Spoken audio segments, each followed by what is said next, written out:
It's not AI for the sense of AI. It's AI for the sense of the practical uses of it. But I always say, like, where's the session where I don't want to hear the theory of it and how great it's going to be.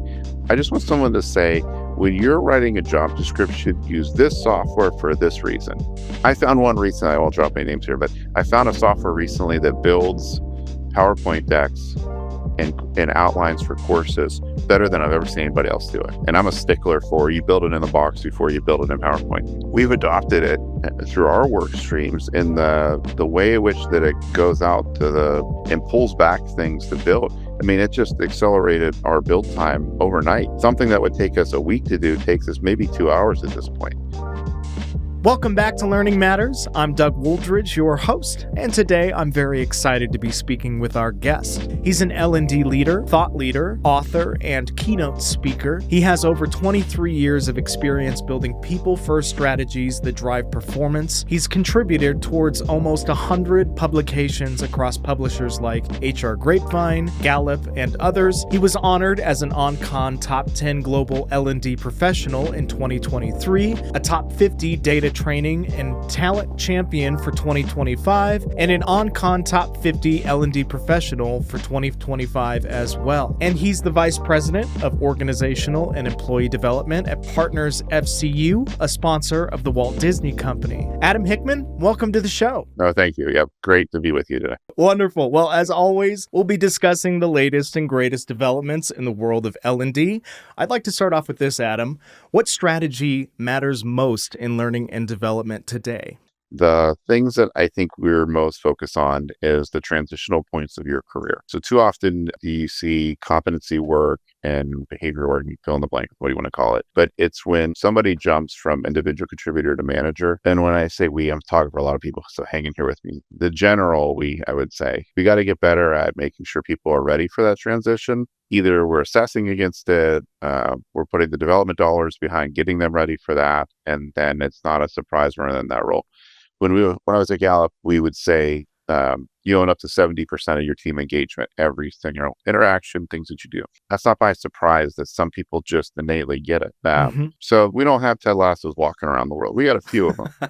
So how do you find a coach that can inspire like that, that's in a manager role? That's the aim for what it is that we're after. It's the stoic ways of command and control. It does work in certain industries, I would think. I spent some time in the energy world. I get it. You don't want to have the hard check-in when someone's at risk of safety. You got to jump right in to do what you got to do.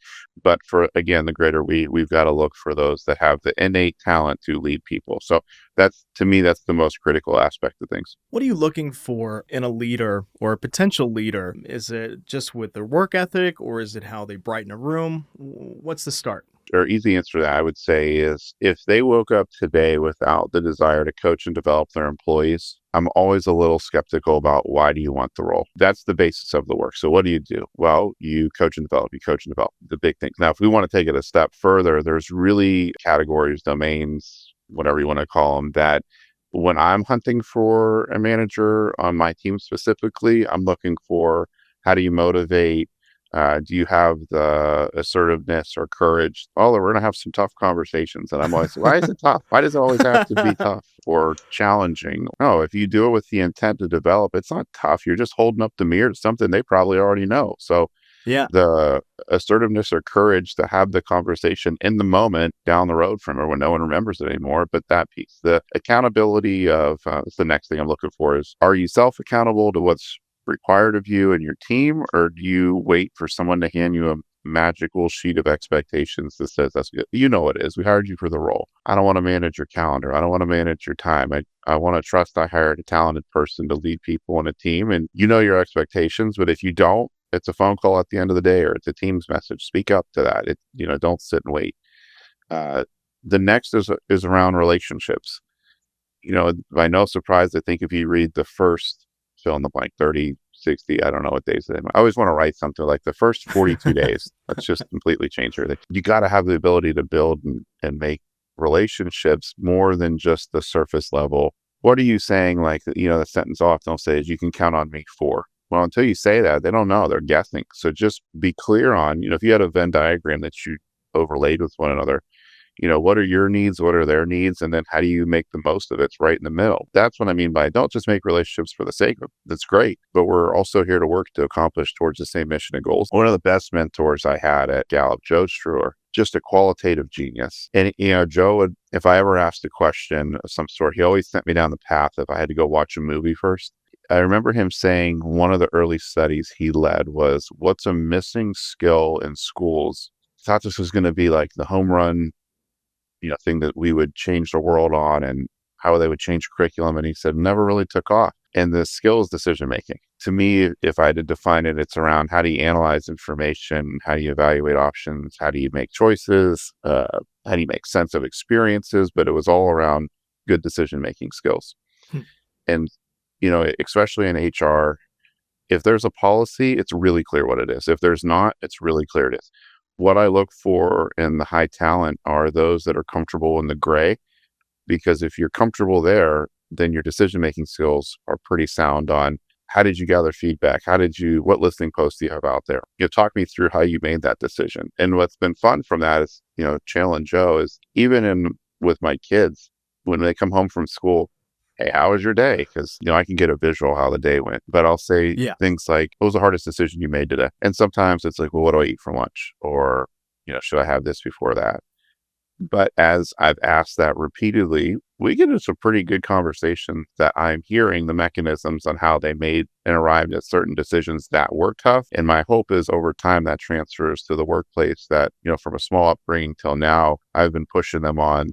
Okay, so are you happy with that decision? Like, yeah, well, then we move on. If you're not, talk me through where were the pivotal moments that you could have made a different decision. It doesn't matter if it was lunch or, a math equation, whatever the case may be. I just think move that into what I'm looking for is that type of an ability to hear, how did you get to the decision? And most importantly is, what was the pathway you got to it? What's amazing about that is because to me, every decision in your life, no matter how big or small, leads us to this point that we are right here, right now.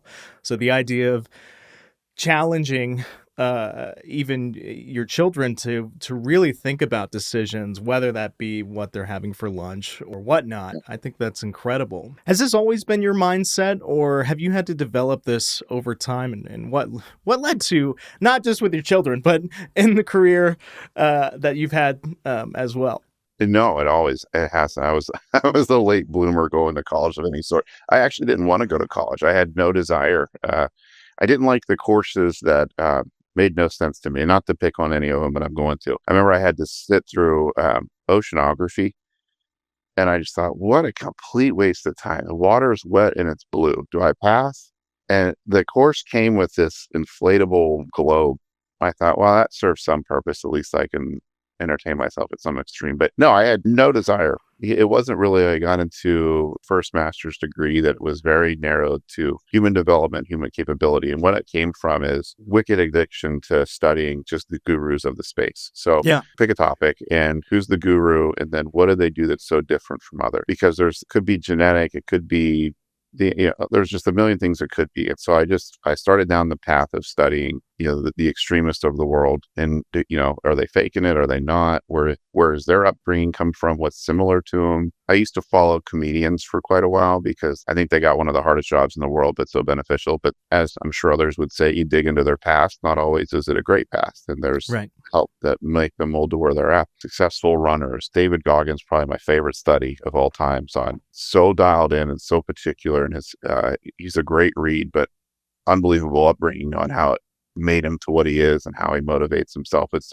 more of those things I'm looking for in a manager. That's really where it got tuned into when I jumped aboard at Gallup. Their whole premise is studying excellence, and then how do you replicate it, put sunlight to that through assessments, through coaching, so on and so forth. And I think that was just another accelerator to now we're pointing at businesses and organizations and all different types of clients that we were working with to hear that. And then jumping aboard with it at Partners, through Disney is, I don't know another place that can replicate the experiences that are created. We're an entity of a credit union that the things that I get to see us do. And if you've dug into financial well-being, there's other elements of well-being that are great, but when you can change lives due to finances, I've yet to steal a high from anywhere else. That's Yeah. amazing to see what that looks like. Once you get to a point of financial stability, it seems like all the other stressors just wash away or at least wash over you. Thank you for that incredible Yeah. insight. What's your biggest application for this strategies, and how are you measuring the success of the applied efforts? You could throw a lot of metrics and engagement levels, culture survey, risk indicators, turnover. Just ask ChatGPT, which is the best one, and you can chase after it. I think those that are theorists will always stick to the percent. The practitioners and those that have been in it for quite a while into the thick of it. When you walk into a workplace, if you're tuned in well enough, you can feel the vibe from the start, but you also can see it in people's nonverbals, conversations that are happening. It's just a different workplace. And I think there's enough movie clips out there that you can definitely get the sense of this. It's the Will Smith Pursuit of Happiness. Did you ever see that? Yeah. Yes. So the Great interview, movie. right? He walks in, street clothes. He sees the office that's just nuts, sits down for the interview.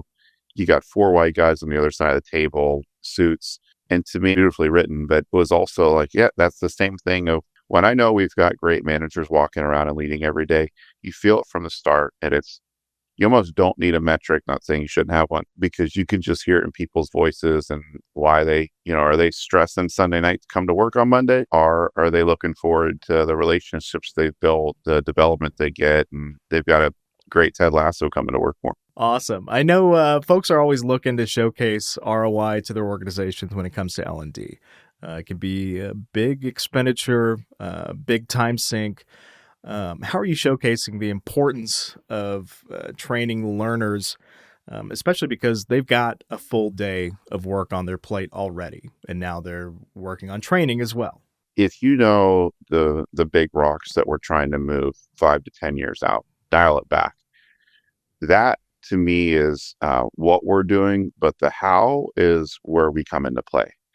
So you can roll out a new software and just hope that people get it, but L&D is an accelerator to business results. The best organizations get it. Those that see it as an expense, we're not coming to work for you. Those that have figured it out, best of luck. Those that understand the human side of we're going to make a change, we want to do this, we want to do that. Well, again, that's the what. You forget the how. The how is the people, and we're the people division. So if you want a behavior to change, if you want an adoption of something, if you want an accelerator to what it is that you're doing, then you've got to involve, well, here, I wore this shirt for everybody today. I'm calling HR because we'll be the ones that help you move through the on-ramp, the highway, the off-ramp of it. And L&D is definitely a part of that process. What top trends are you most excited about in our ever-evolving world of learning and development? It's not AI for the sense of AI. Sure. It's AI for the sense of the practical uses of it. And as much AI, a couple of the conferences I've gone to, everybody's talking about it. But I always say, like, where's the session where I don't want to hear the theory of it and how great it's going to be. I just want someone to say, when you're writing a job description, use this software for this reason. Now that's practical use.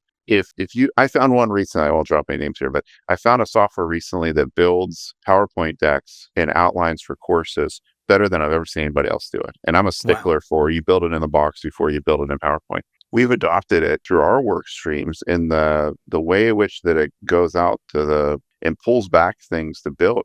I mean, it just accelerated our build time overnight. Something that would take us a week to do takes us maybe 2 hours at this point. Now you still need, it's unbelievable.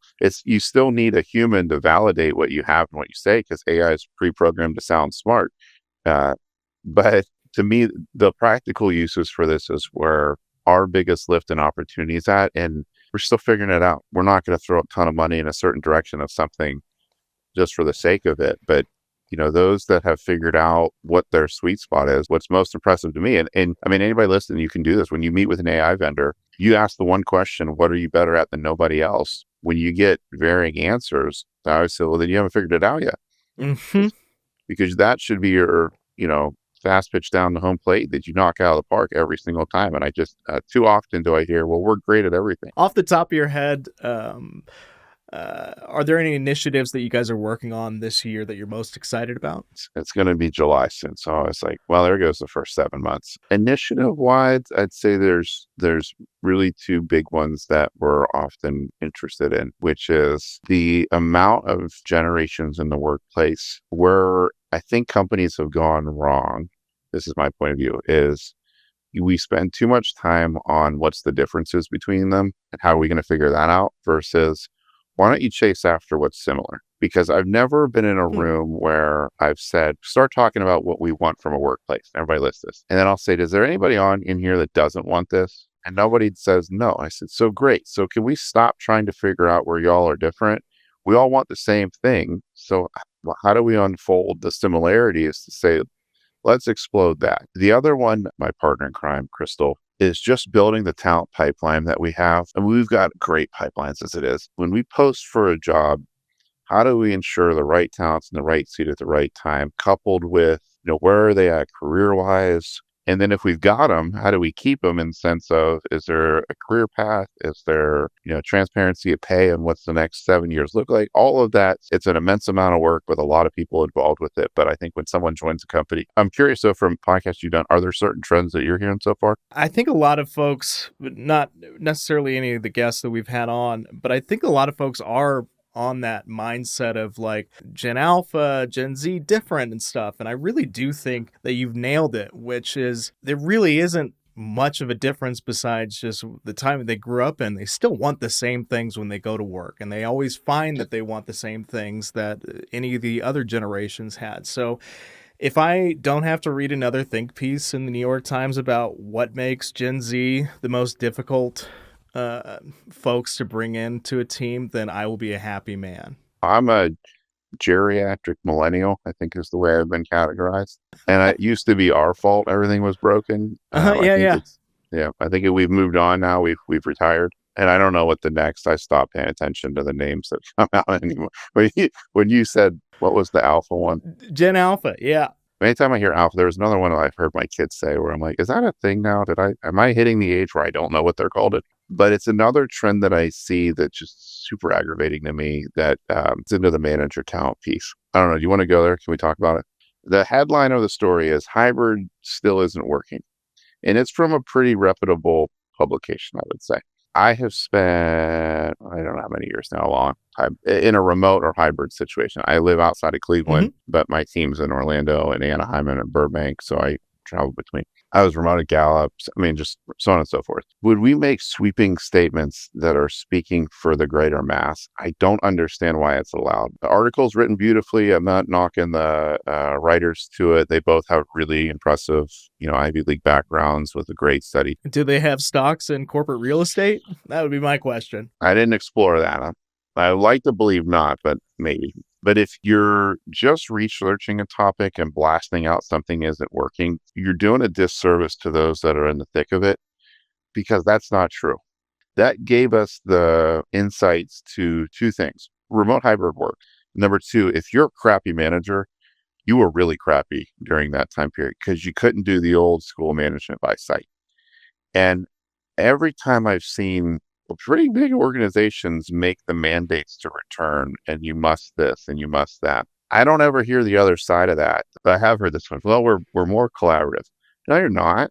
No. Because you come in, you shut your office door, you maybe come out for lunch, you go back in, you shut the door, and then you go home.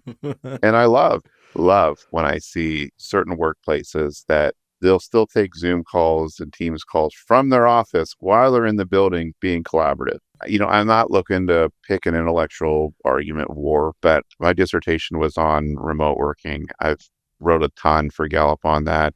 Sure, you can have one study that says you should tie your shoes on Wednesday, but more than Thursday. Those that are in the thick of having remote and hybrid teams, it works and it can work and it has worked. NASA, his name's Jack Nils, was the first reported remote worker that took his work home with him. And it's his fault, so blame him. It's not new to your mail carriers, your trash collectors, your Safe Life, for Pete's sake, auto workers. They meet the definition of a remote worker.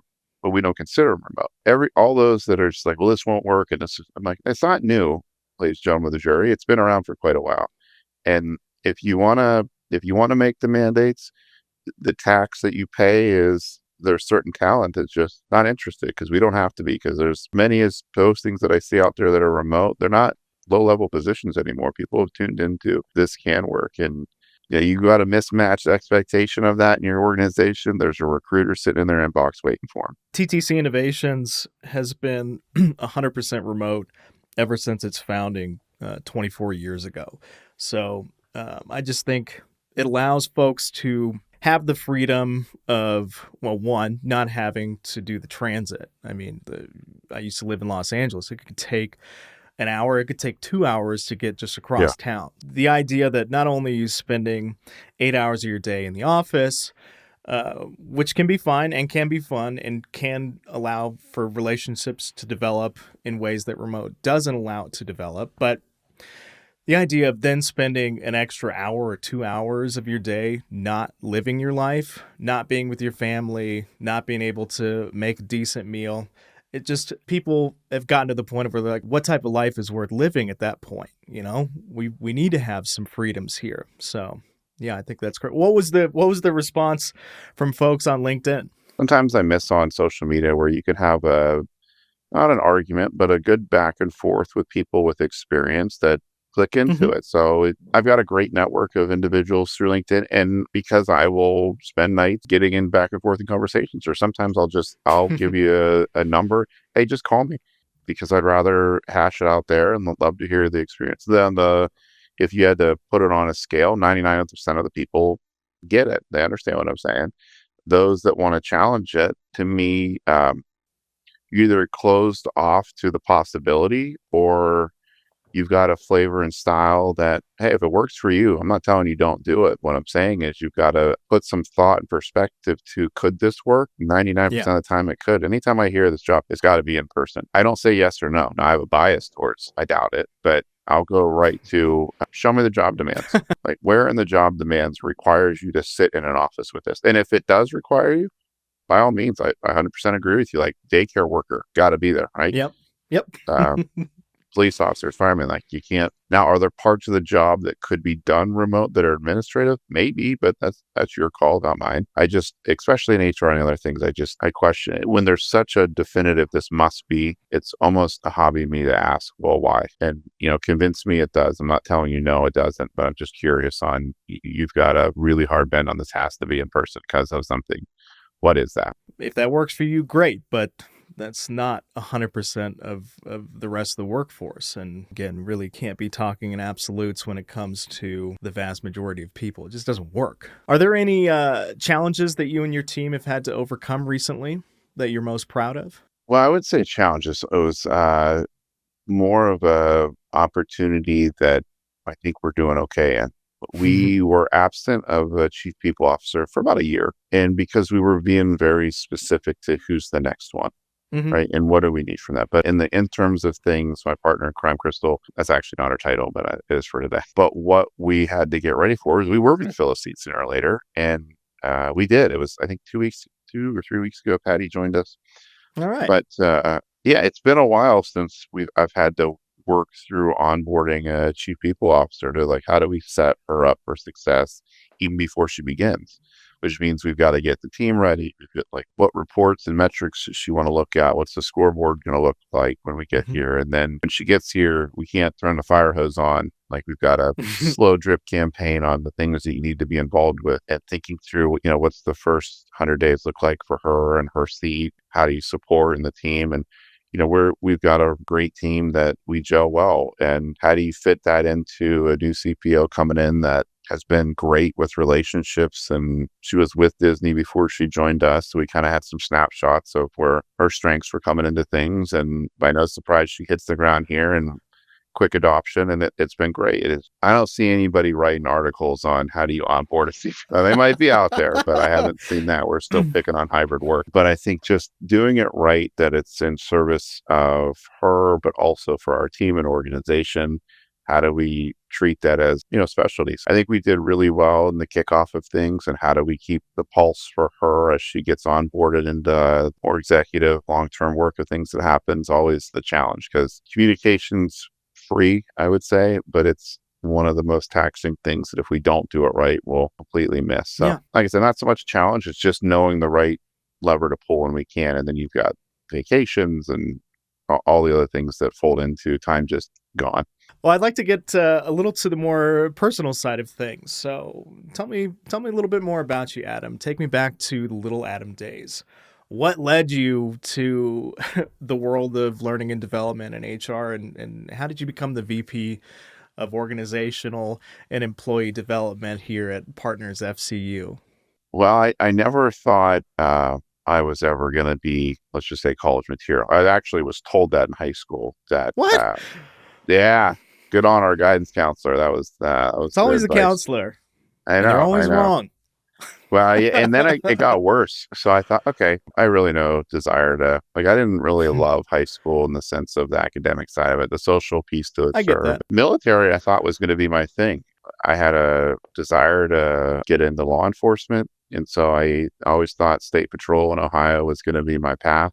I had worked just various jobs. I started working when I was 15 and a half, I think it was. If anybody knows, listen, I would say, you know what I mean? It's a huge flea market in Ohio that I was on Saturday morning cleanup, 4 a.m. before the sun came up, because it stuck so bad.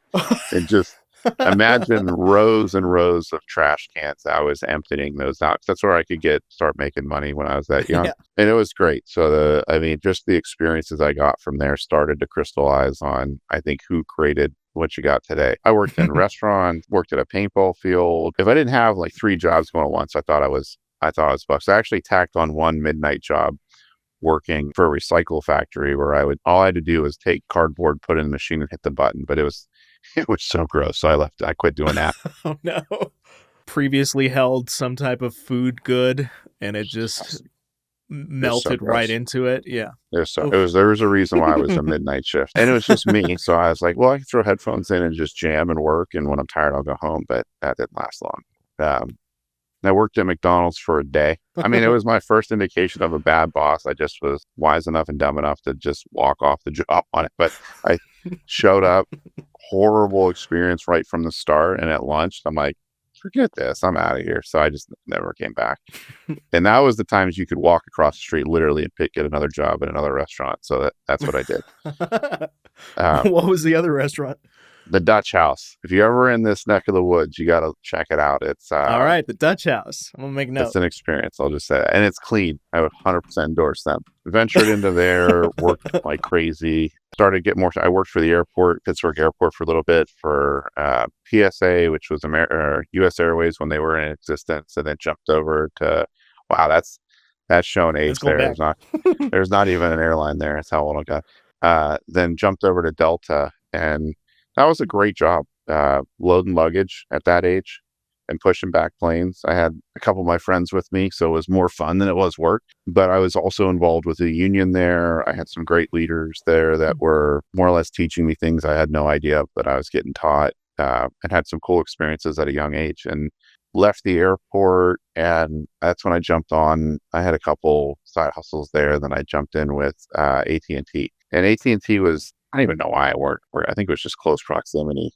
But I was just your regular run-of-the-mill call center agent. And I'd say if you have not had call center experience, that will teach you things that you can't get ready for anywhere else. Just one call after another, and nobody calls in to say you're doing great work. They always got a problem. So you kind of build out your problem solving skills quick. And there was a job that opened up in training department. And all I was attracted to was if you were in that field, they traveled you all over the place, Youngstown area. And you didn't really leave that area because we didn't have enough money to do any of that. So this was my ticket out, so to speak. And I took it, jumped on and did all sorts of trainings from different facets. AT&T, went to Texas, they started to move me around it was cool. But it didn't feel like work, which I thought was interesting because it was fun to me to be totally comfortable in front of a crowd, and it didn't matter.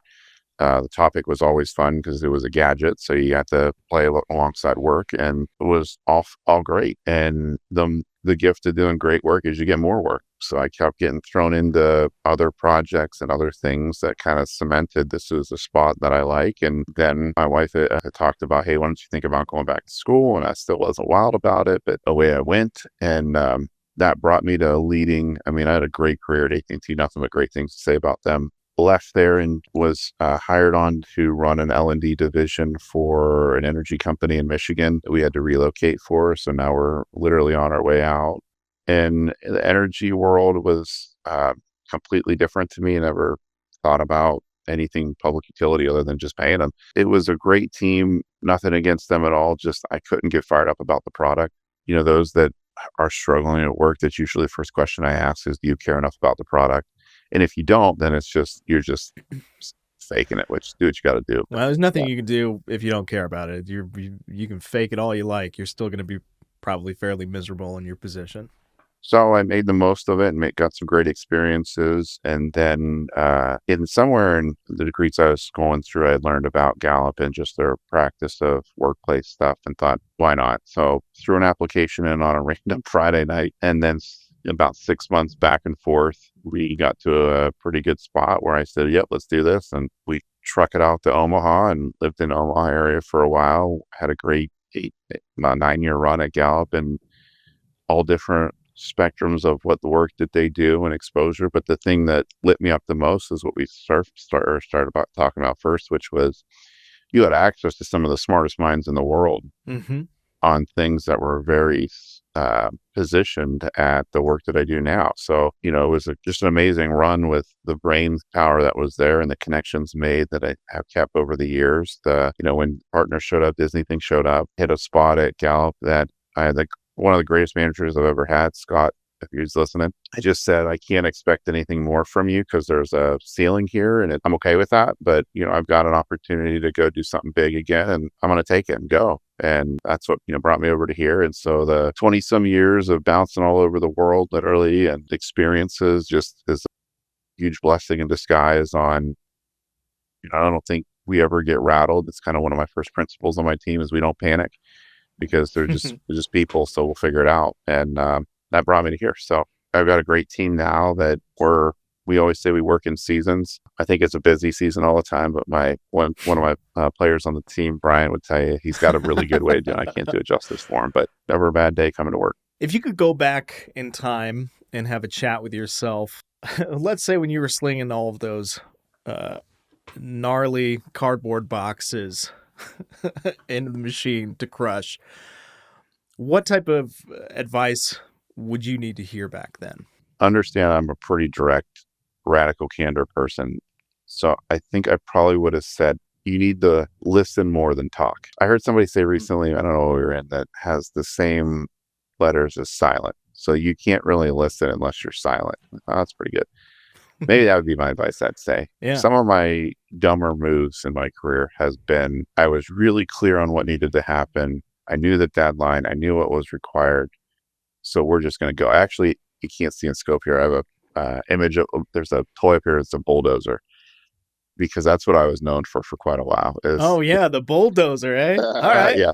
If that is a mess, great nickname. If there was a mess, yes, I got it. And not that it was bad because we got to the outcome, but relationships and listening would have paid off even greater than what it was. And I think too often those that have probably similar talents as me, we don't listen because it's once the expectation's clear, I'm done listening. It's now go get it done.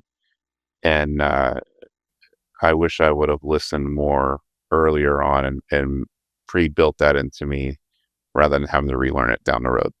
You wrote the book Grit and Gratitude, The Science and Art of Successful Career Life, with grit being the relentless drive that fuels us when the path ahead becomes steep and unclear, and gratitude as the quiet force that helps us recognize the value in the present moment.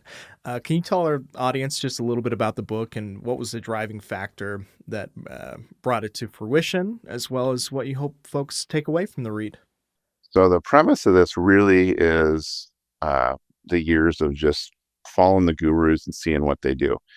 The real gurus out there probably aren't ever seen or heard because they embody both of those grit and gratitude pieces. And actually, when I was doing the book, I was trying to interview people. I wanted to interview at least 4 people to put them in. And 2 of the people that I asked had an appreciation of being asked, but they didn't want they didn't want they didn't want anything to do with their name being called out. No surprise, because they were, legit pros in the space of what this is.